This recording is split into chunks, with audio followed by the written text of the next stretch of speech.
எப்பா இந்த அசைன்மெண்ட்ஸ்லாம் எழுத முடியல என் படிச்சு அப்பா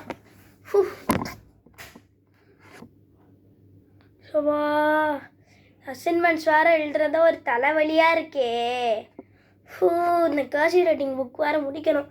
என்னதான் சொல்கிறது அப்பா. அப்பா அப்பா இப்போ நான் வண்டியை ஓட்டு வரேன். ஒரு நிம்மதியாக உட்காந்து சாப்பாடு சாப்பிட்ணும். அப்பா அப்பா சமையல் வேறு அவங்க தான் இருக்குது. அம்மா அப்பா கிண்டியை வச்சு இந்த சாம்பார் வேறு.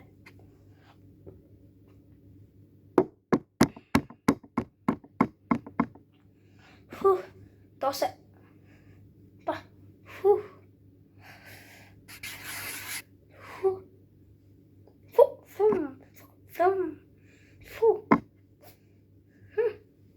எனக்கு தோசை ஆக்கி போட்டுட்டே இருக்கேன்.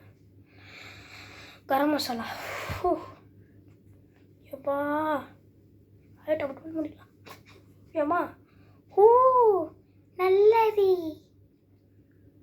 ஏப்பா. இந்த பையனுக்கு வேறு சமைச்சு என்ன முடியலப்பா. எப்பா எனக்கு ஏன்ப்பா இப்படி ஒரு குடும்பம் வந்துச்சு. நான் பௌஷா எங்கள் அண்ணா தேஷா.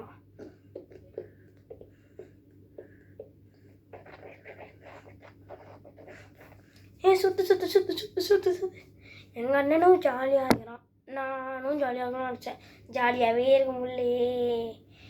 ஏப்பா ஆமாட்டி ஐயா வழியுதே.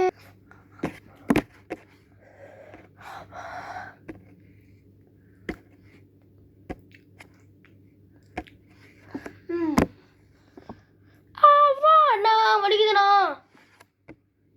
இவன் ஓத்தண்ண கட்டினேறான். என்னடா என்னாச்சு சொல்லு. நான் கீழே விழுந்ததில் செம்ம அடி. நான் மண்டையில் என் துண்டு எப்பா கொட்டி கொட்டி கொட்டி கொட்டி கொட்டி கொட்டி கொட்டி கொட்டி. இருங்க நான் அம்மா கிட்ட போய் சொல்கிறேன். எனக்கு ரொம்ப வலிக்குது. அம்மா கிட்ட சொன்னா நடக்கும். எனக்கு நல்லா தேவையே தெரியும். எங்க அம்மா நான் முடிச்சிருவாங்க நோய்.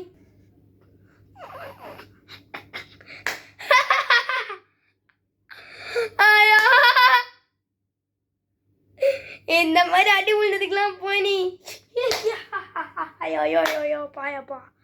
ஏண்டா ஏண்டா இதெல்லாம் ஒரு அடியாடா, இதெல்லாம் ஒரு அடியாடா. பாடுறா யாருமே இல்லைடா, நான் தனியாக நிற்கிறான்டா. இல்லை ஒரு வழின்றான் பாரு. என்னாச்சு ஏடா என்னாச்சு ஏன்டா வலிக்குதா? சரிப்பா வண்டியை போட்டு தேய்ச்சி விடு தேய்ச்சி விடு தேய்ச்சி விடு தேய்ச்சி விடு. ஐயோ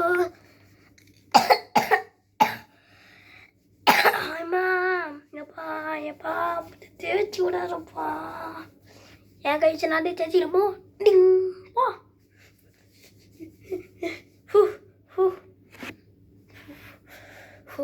வலிக்குதே. டேய்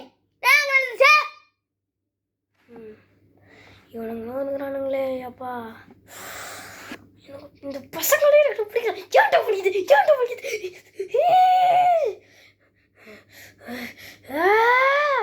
முடியலடா. ஐயோ கடைசியில் விற்க தெரிஞ்சு போச்சு. இப்போ யாரோட வைக்கிறத நானும் கண்டுபிடிச்சிட்டேன்டா. போடா வெளில. ஐயோ சாரி.